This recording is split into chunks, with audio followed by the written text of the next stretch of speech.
Jadi dengan logika ini, ya, dengan logika bahwa Israel itu kalau ditinggalkan dunia Barat mereka nggak punya kekuatan apa-apa, ya, mereka berperang dengan tentara yang punya mental penakut. Gimana nggak penakut?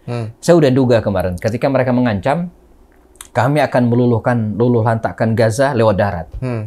Saya dalam hati saya pengen lihat benar nggak? Ya? Sampai sekarang nggak jadi.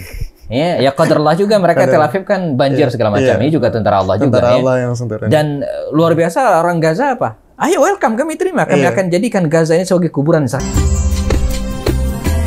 Ika di Kota Bogor, merajut ukhuwah, menyemai dakwah di bumi Nusantara.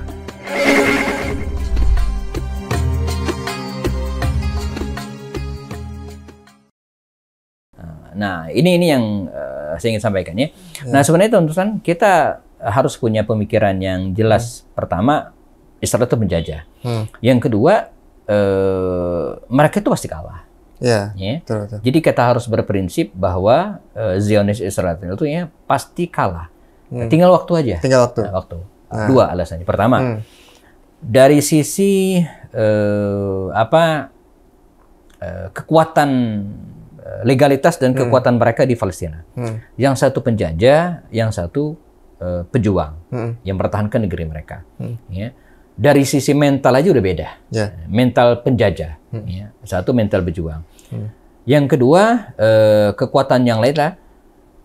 Zionis Israel itu mengapa bisa bertahan dan kemudian mungkin menang dalam tanda kutip dalam beberapa peperangan karena di backup oleh dunia Barat. Nah, Israel orang rakyat Palestina bisa bertahan tanpa didukung siapapun, gitu ya. Nah, dalam konteks ini belum lagi dalam kondisi mental dan psikologis. Jadi orang-orang Gaza itu mentalnya kuat, ya, kuat, ya. Sementara Palestina orang Zionis itu lemah, lemah. Maka sekarang kan mereka itu perang itu udah nggak jelas, babi buta. Betul. Ini kayak orang mukul udah nggak pakai jurus deh. Kan? Masa rumah sakit diserang? Ini kan saya pernah sampaikan. Jadi dalam perang kecamuk sekalipun ada 3 yang nggak boleh dibunuh. Pertama utusan, nggak boleh bunuh utusan. Yang kedua adalah wartawan. Yang ketiga adalah tim medis. Ini rumah sakit dibom itu kan konyol. Parah banget ya. Parah itu. Jadi saya sebut mungkin orang sakit jiwa ini gitu kan. Jadi ke orang main tinju dipukul, akan ada aturan mainnya gitu kan. Ada daerah-daerah yang nggak boleh dipukul ya.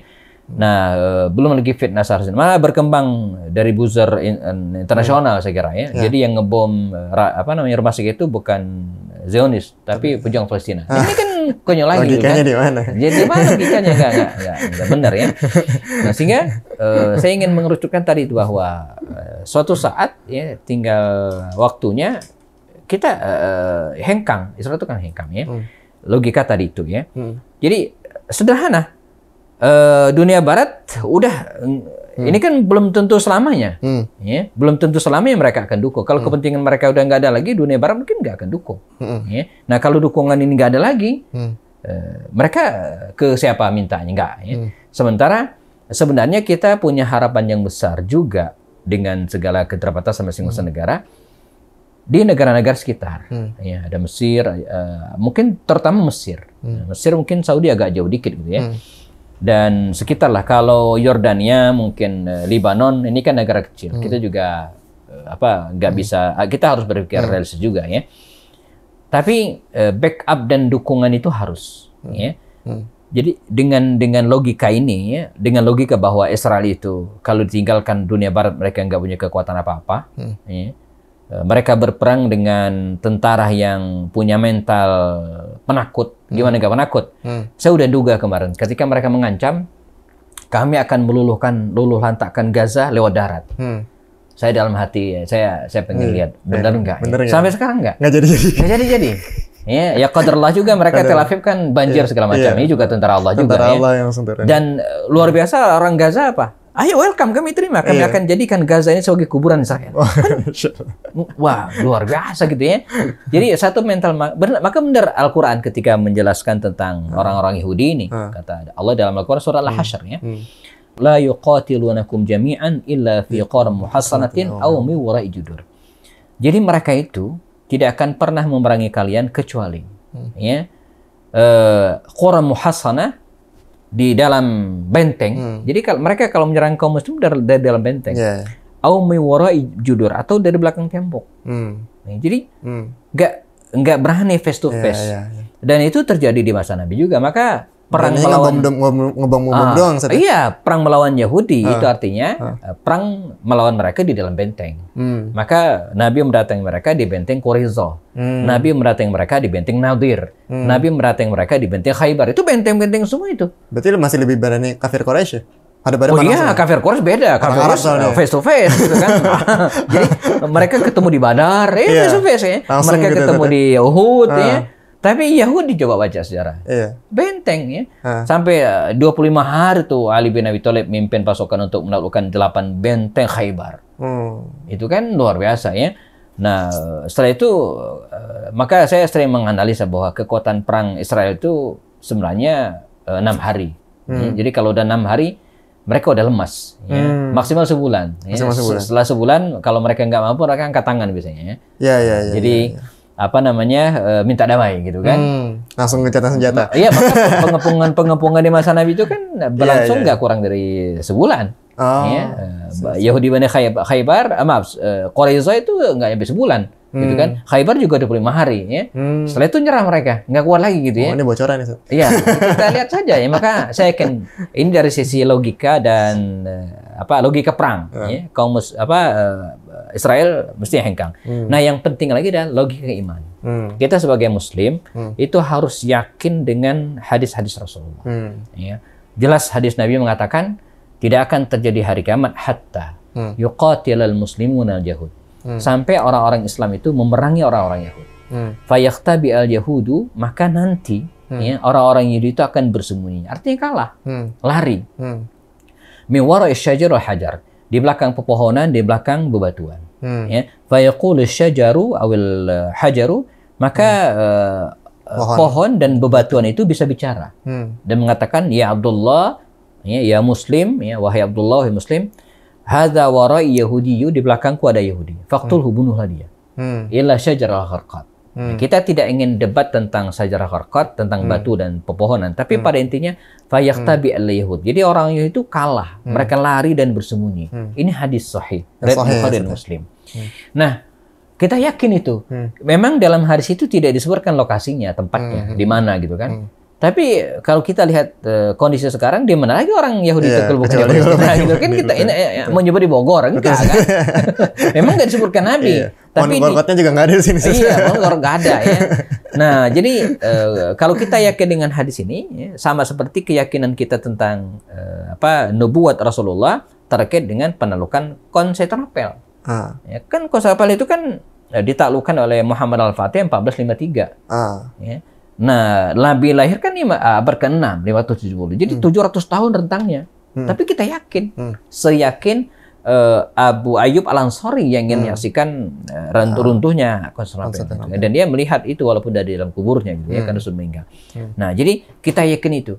Kita yakin suatu saat Yahudi ini akan kalah, dia akan hilang gitu ya, seiring dengan waktu.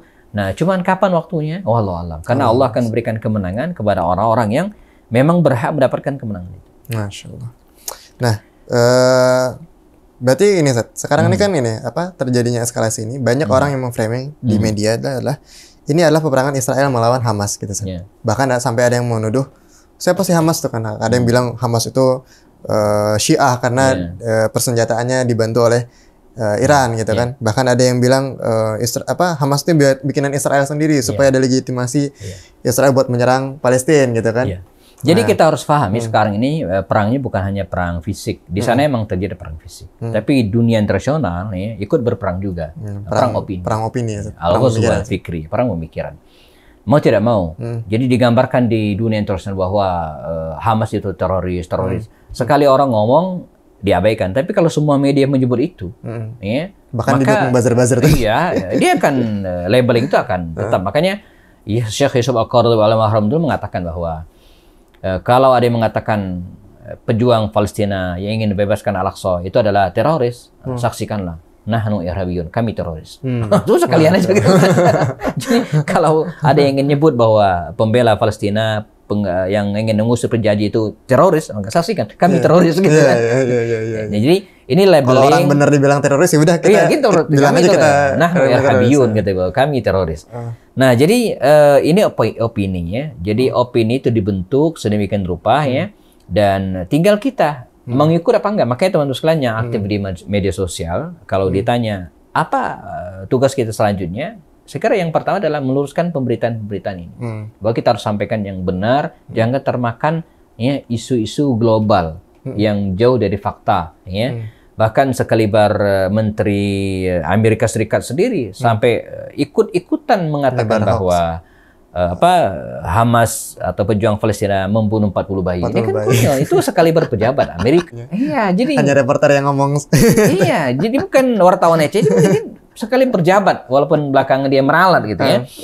Jadi ini kan luar biasa ya. Nah, sehingga tugas kita teman-teman meluruskan pemberitaan-pemberitaan tersebut, menyangkal dengan baik dan benar. Nah, karena itu bagaimana meluruskan tentang Hamas? Jadi begini.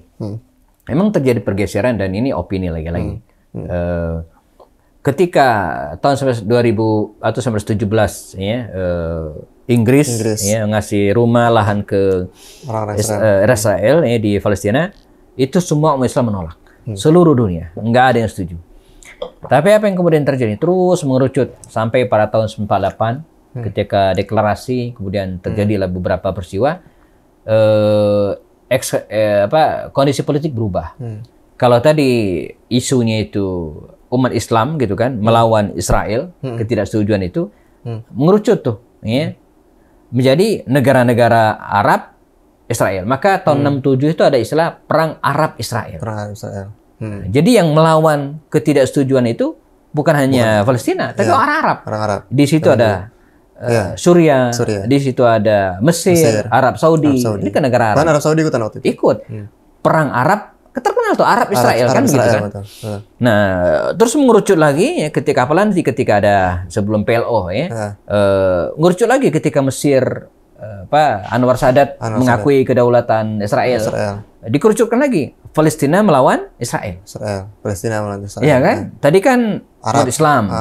Lalu terus Arab. Nah, sekarang Palestina. Arab sudah tidak lagi. Ya, Arab Saudi mungkin, kemudian Mesir ya, tidak merasa mengusir Israel lagi. Bahkan beberapa daerah sudah membuka hubungan diplomatik dan melakukan normalisasi bahasa mereka gitu kan dengan negara Israel. Kalau boleh disebut negara. Nah, lama kalian dikerucut lagi nih. Ya, menjadi apa? Ketika PLO muncul, bukan Palestina lagi, tapi Hamas. Hamas Israel, Israel, gitu kan? Sementara media, semua media seperti itu. Semua media, face to face, Hamas Israel. Nah sekarang Hamas mau digembosin lagi nih. Hamas digembosin lagi sehingga pada titik nanti akan terbentuk opini bahwa teroris ya, melawan Israel. Dan karena ini teroris maka akan dihabisi. Tinggal Israel berdiri sendiri. Nah, ini yang harus kita luruskan, harus kita lawan gitu ya. Bahwa yang terjadi adalah penjajahan. Dan dalam pembukaan Undang-Undang Dasar 45 kita sepakat bahwa seluruh penjajahan di hukumnya harus dihapuskan. Dan Bung Karno sendiri dalam kata-kata tahun 62 mengatakan bahwa selama rakyat Palestina belum mendapatkan haknya, ya, maka Indonesia tetap berdiri menentang penjajahan di Palestina. Ika di Kota Bogor, merajut ukhuwah, menyemai dakwah di bumi Nusantara.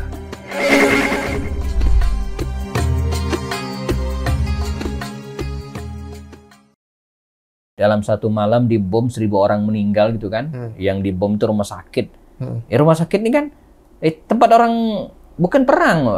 Beda kasusnya kalau dibom markas perang, oke lah, itu gentleman banget. Ini yang dibom rumah sakit kan konyol. Bahkan orang-orang yang disuruh ngungsi malah di tengah jalan juga ada bom. Nah ini kan enggak, kita emang bahasa teman-temannya agak kasar itu berperang dengan bangsa monyet kan. Saya emang gitu ya.